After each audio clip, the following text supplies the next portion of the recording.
This week, the Sioux Falls Area Humane Society announced they were pausing dog surrenders and adoptions due to dogs getting sick. Dog rescue organizations are saying that it is very unfortunate timing.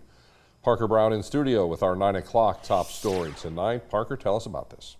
Hey, Brian and Kara. Tonight we can confirm one case of canine distemper, and that dog has died at the Sioux Falls Area Humane Society. Symptoms of this contagious virus were first noticed on Saturday, and the shelter took precautions early. The situation is made worse by the number of dogs they have and the cost to test and treat the dogs while they're in their care. I don't even know if they were words. It was just heartbreak at first. It's chaos and it's tragedy at the Sioux Falls Humane Society. With one dog dead and many left to be tested for this contagious respiratory disease, they jumped into action to pause adoptions, clean, and assess the situation. We just kind of went through every single animal and determined what the risk factor was. And thankfully, due to our vaccination status and to our deep cleaning processes, we can say that most of our animals are at medium to low risk. There is never a good time for a potential outbreak to occur, but this sudden medical cost comes when recently the number of surrenders have outpaced adoptions, both at the shelters and among local rescue organizations. Part of that is due to financial hardship among pet owners.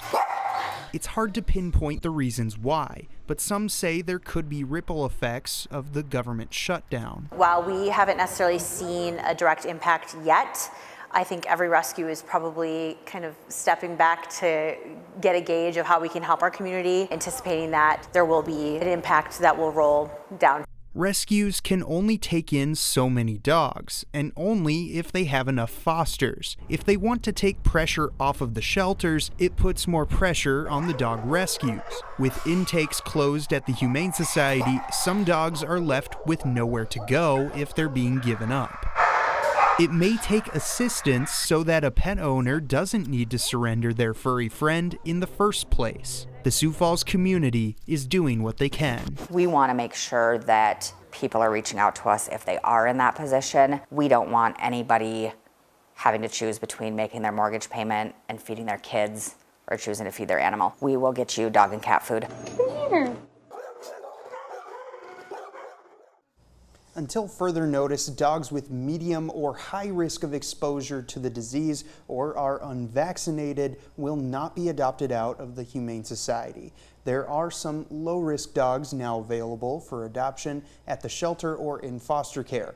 No surrenders will be taken in as they try to control the possible outbreak. They are also reviewing recently adopted pets for potential risks. More information can be found on this story at dakotanewsnow.com as that becomes available. Brian and Kara. All right, Parker, thank you.